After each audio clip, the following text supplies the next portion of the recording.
Hey there, happy people. It's Captain John here. We got a call from a doctor, which is a customer of ours, and it is time to change his water fuel separator. And if you look at the past videos, you will notice that I did a video on a water fuel separator. I believe in my heart that you have to have one on the boat. You have to. There's no questions. And if you look at that video, it's a jaw-dropping job. Hey y'all happy people, this is Captain John from Captain John's Salt Life. If you like my videos, please subscribe. I'm going to remind you at the end. Now here's why I'm doing this video. This video is about fuel filters, okay? And I'm going to show you one right now. That one. That is my fuel filter off the boat. And the reason why I screwed it into my shelves is because when I had my boat serviced, they over tightened the filter. So we got this, and we're gonna put it around here just like this and turn it. Okay, so now we're loosening it up. All right, now these things you can get on Amazon. Mine happens to be a 3227, but why am I changing my filter? Ethanol eats aluminum. Not good. I have a 4-stroke. It's been a long time to get me convinced that I would buy a 4-stroke, but I do have one, and it is a Suzuki 250. But I wanted to show you something. Let's pour it in there like this. You are going to be shocked. Just to show you what's going on here. Look at this. See it separating? Well, that all down there is water. Now up there is water and fuel. But as it gets, if I hold it up here just a little bit longer, you're gonna find out that it's gonna separate. And this filter right here is the filter that came off, well, it's gonna go on his boat, but it's this identical one that's coming off. He does have a brand new boat, and it's a couple years old, and we want to test what's in the fuel tank. So we're going to take his fuel filter off slowly, dump it in a pail, and see what kind of debris he has. Anyway, he's got a Yamaha filter, highly recommended. What else are we going to do there? Oh, he is concerned about the steering fluid. Again, if you watch one of my videos where I'm towing a sailboat backwards, I lost all hydraulic steering on my own personal boat. It turned out to be just a screw that backed off of the hydraulic cylinder. I tightened it up, put more fluid in it. That's a good one to watch as well. But we're going to be putting fluid in his helm, and I'm going to show you how to do that. As you can see, it's a very clean boat.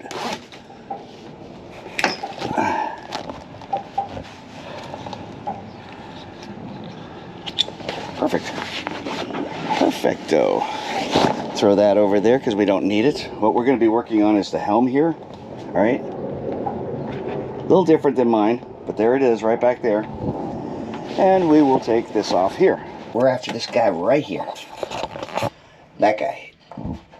But it's a tight spot, so unfortunately this usually is done on a trailer, and we're just going to have to work with it and see what we can do best of all. Okay, it's back on. And let me tell you what we just did. And the filter was like this, screwed up into the housing.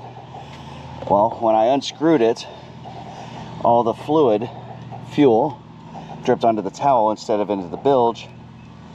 And as you can see the rust already around here? I don't know when this was put on last, but I make a recording. Look at this. I make a recording in my computer on when we do it last, and I want it done every year. And I showed you that the new one's on. You only hand tighten it, and then you give it another 1/8 of a turn. You do not need to crank it down.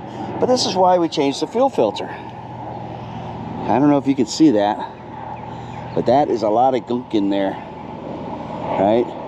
And I'm going to stir it up a little bit. So, there you go. Maybe you can see it now. See it flying around in there?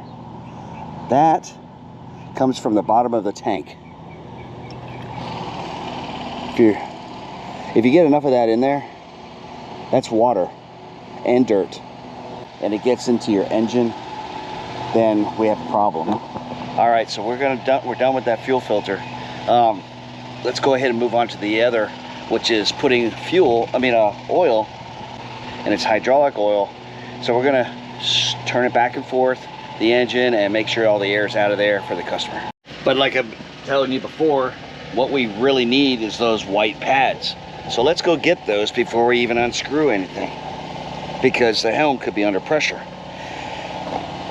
And if it is, we need these pads to absorb it.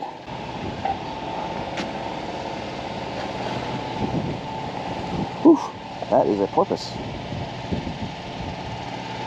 Which way was he going? Oh, did you see that? He's flipping a mullet.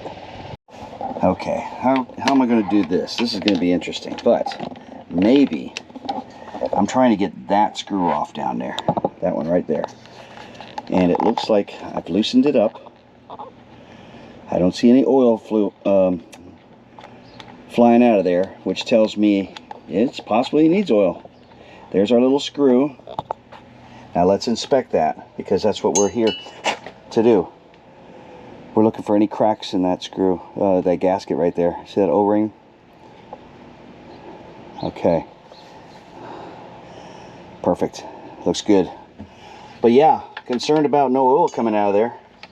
So let me go ahead and get this attached to like that. I need both hands so it gets attached right in there. All right, this is where you have to be careful. And it is best to go ahead and take fluid out of the bottle. I'm trying to do this so I can show you how to do it. So there's no gasket in there, so it has to fit perfectly.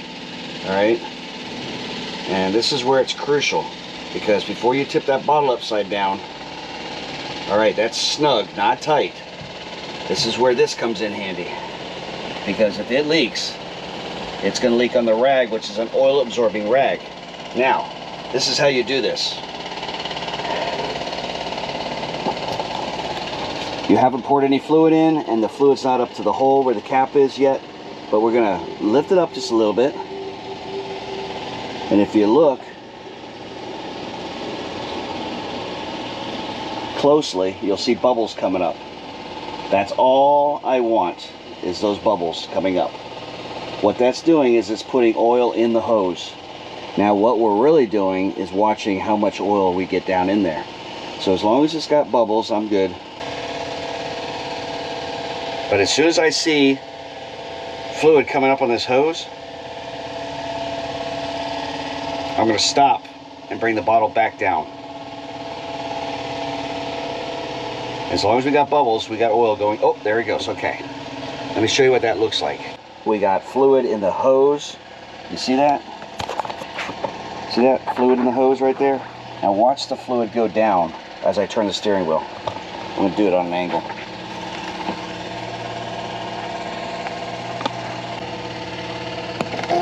There, the fluid's coming back again. So this is why it's very critical to go slowly when you're turning to get any air bubbles out of there, because that's the only fluid that we needed in there at that time. Okay? And I'm also watching that bottle so it doesn't fall. See? Now it goes in. Now it goes in. Alright? So what we want to do is we want to rock it back and forth like I'm doing right now. And you can maybe see that fluid going bouncing up and down. Okay? What I'm trying to do is I'm trying to get any air bubbles out of there.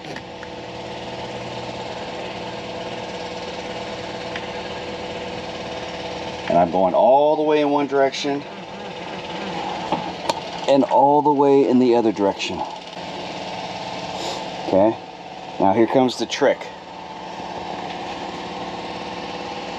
I'm letting the steering relax, and you got oil coming up.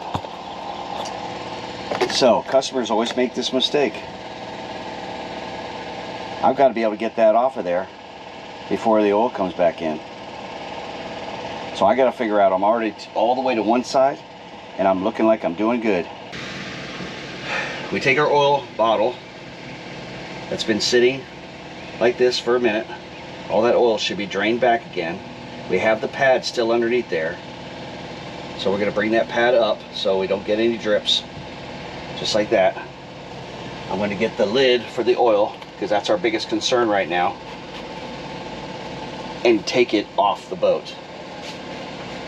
The only thing we have to worry about is to unscrew the hose from the helm without getting oil all over the place. Okay? And that oil is like right there. See it jumping? Oh my goodness.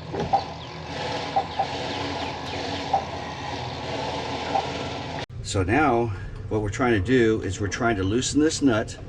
I know there's oil in there, but I'm trying to loosen it enough so when the oil goes back down, I'm able to deal with it without getting oil everywhere. Like that. If I can get that off without that happening, that'd be great. Okay? So now it's off. Now my finger's over the hole. And we have to deal with this cap right here. All at the same time, my friend. Okay? Oil out of there. So I'm just gonna let that absorption pad do its work. Just like that. Get another corner of the absorption pad and let it do its work. This way the oil will not get behind the helm here and drip through. And if it does, it's going to be very, very minor. Okay, so that's good enough for us. We'll tighten this screw down just a little bit more.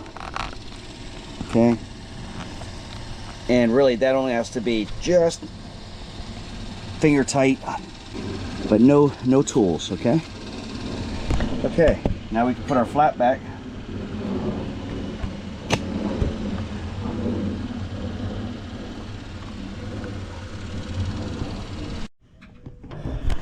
Okay, after explaining everything to the owner, I went ahead and buttoned up his boat, put the cover back on, got another glass of water, and put the tools away. I want to what you see this? Are you ready for this? Okay, I can talk till I'm blue in the face, and when you see this, just like this, it looks like it's a brand new filter, right? Look at this. Now look at this.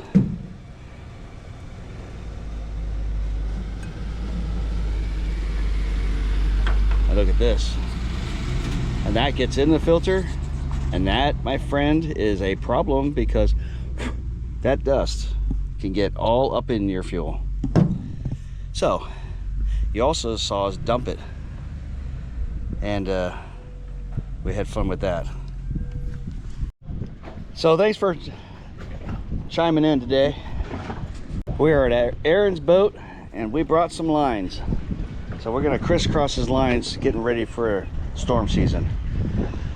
But what I wanted to show you, I'm going to change the subject just a little bit. I am blessed to have all you all out there watching my videos. I take them very seriously, and I can't tell you enough. If you haven't subscribed, go ahead and subscribe. If you have, God bless you. I'm going to show you some other stuff here. It's a Rule bilge pump, and that Rule bilge pump has been working automatically. So this is a floating houseboat, but we put this bilge pump right into here, right down there. It's a bilge pump. We wired it up, brought it down there, and what do you say, Aaron, about every 45 seconds to test water? Yeah. Then we put a check valve in there, and it's kept the water all the way down. So it's a great condo on the water, and I come down to visit him, bring him some line. I actually take care of his boat while he's gone, and be his eyes for him when he's not around. But when he's down here, he's a worker, so he painted the top deck up there. Oh, he brought a paddleboard. Wonder if that's my paddleboard. Anyway, yeah, cool little condo on the water. So let me get to finishing up my disclaimer, I guess you could say. Every video needs to be ran all the way to the end. If you have an opportunity, if you don't have the time, just let it run in the background and then go to dinner or wherever you got to go. The other is thumbs up are very important. Tells the YouTube algorithm that you like the videos, and it gets passed out to more people.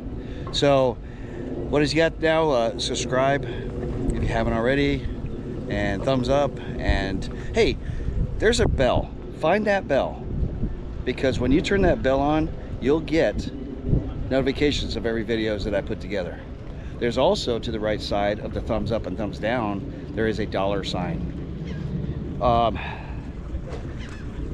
Any contribution will definitely help me continue on, because it does take a long time to put these videos together, but I hope that I'm helping you along the way so that you can do things yourself. I'm going to show you the upstairs. You're going to love it. Wait till you see this.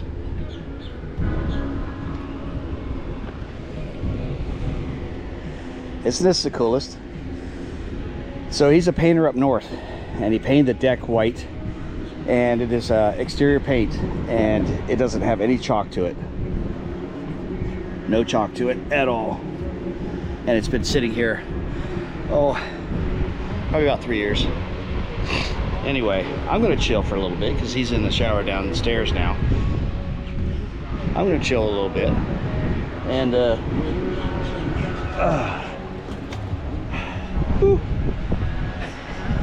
I don't think I've ever sat still on a boat without running it, but I'm always doing something.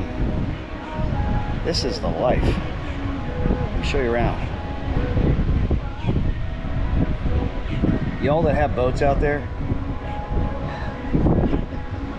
I gotta tell you, I know sometimes they can be a pain in the rear, but just like everything in life can be, it's all how you manage that pain in the rear.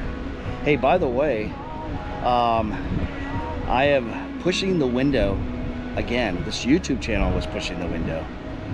I'm blessed that you guys like it. Man, what are we up to? 659 subscribers and 3,000, what is it, 3,100 and some change? 1,000 subscribers in 4,000 hours.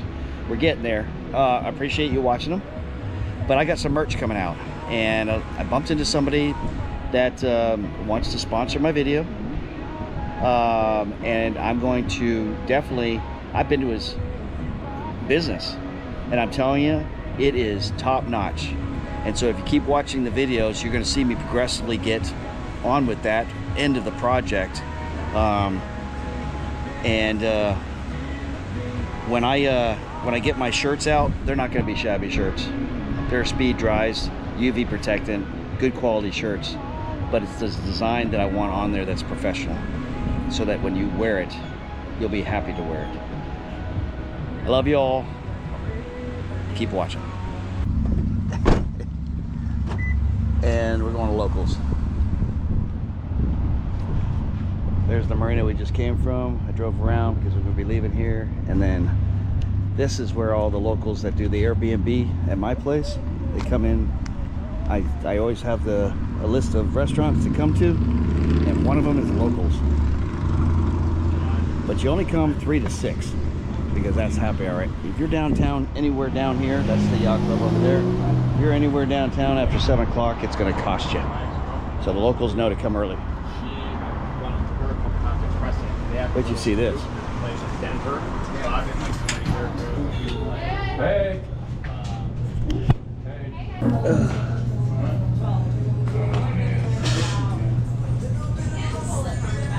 I'll show you around.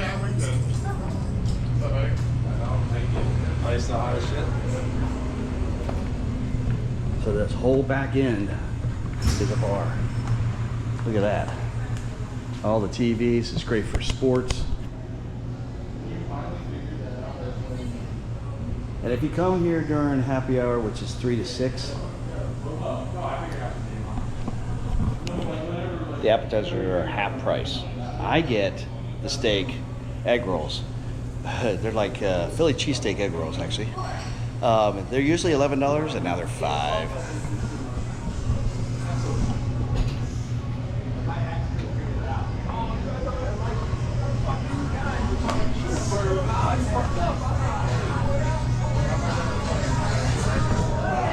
Did I mention it's a scratch kitchen?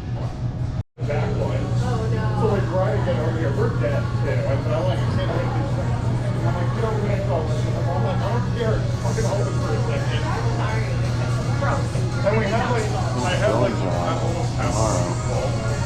It was going so bad. I wonder why.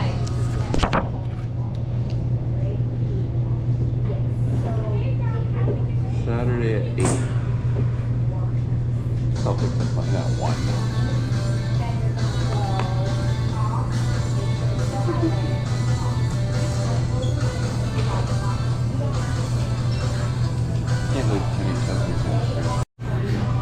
Okay, friends at home, those are the appetizers. And every day from 3 to 6, those are half price. So I ordered the Philly cheesesteak egg rolls.